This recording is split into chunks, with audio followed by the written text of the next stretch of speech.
In-Lawfully Yours was released in 2016. This is directed by Robert Kirbyson. It's written by Kirbyson and Sean Gaffney, and we have a cast including Chelsey Crisp as Jessie and Marilu Henner as Naomi, and we also have Joe Williamson as Ben. And on paper, it sounded like a film I could enjoy. I really liked Marilu Henner. The narrative sounded quite interesting, but unfortunately, there are a few things about this that I really, really did not like.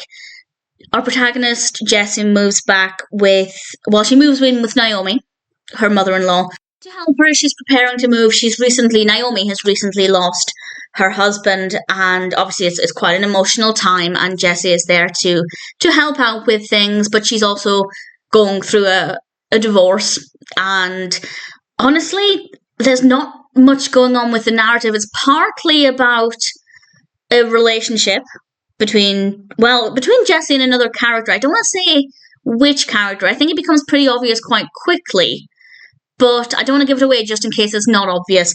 And I don't agree with the actions. I don't agree with not anything that Jessie did. That's not quite true, but she has a lot of things she does that I just did not agree with. I didn't like her attitude.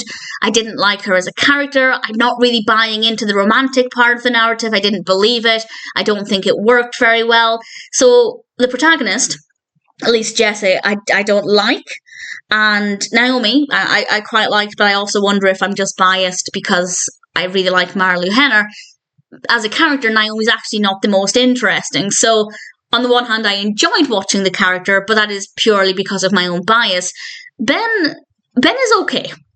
He's not a terrible character, but he's not interesting enough to carry the weight of the other characters when I don't think the other characters are particularly well written. And I was quite excited to see that it had a strong religious aspect. As a Christian, as a religious person, I really enjoyed that to begin with.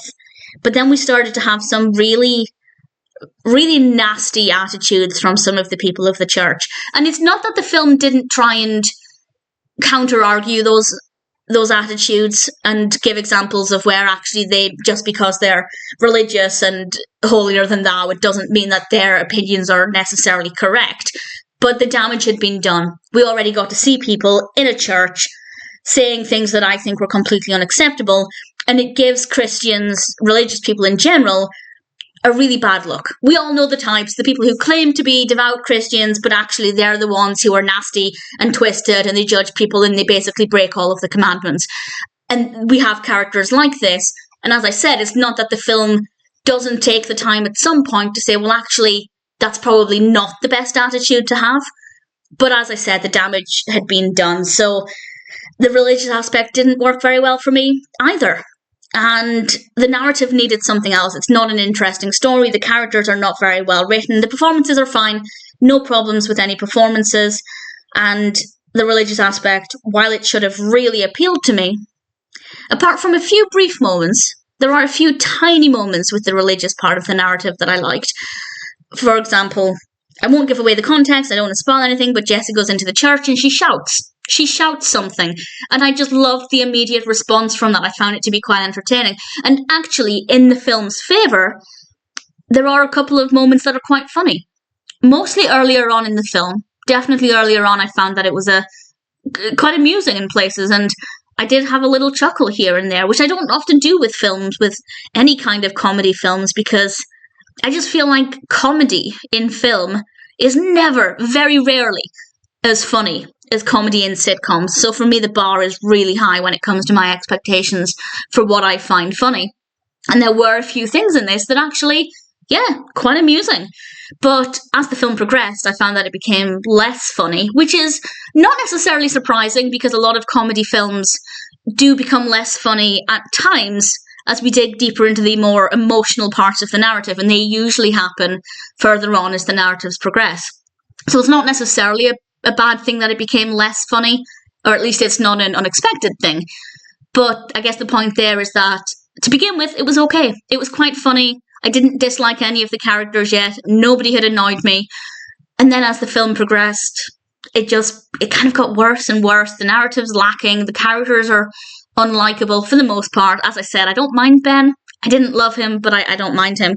And yeah, some of the religious moments are okay, but I really think they took the wrong attitude with a couple of moments, and as I said, the damage had already been done. So, In-Lawfully Yours is not a good film. The characters are not good, the narrative isn't good, and I don't think they got the tone right. But there are a couple of moments that are quite funny, credit where it's due. So, do I recommend it? Honestly, only if, for example, you're a big fan of somebody in the cast and you want to see the film. It's watchable. It might irritate you in places, but it's not completely insufferable.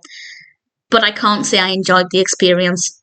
A few tiny moments were okay. A few tiny moments were maybe uplifting or a little bit funny.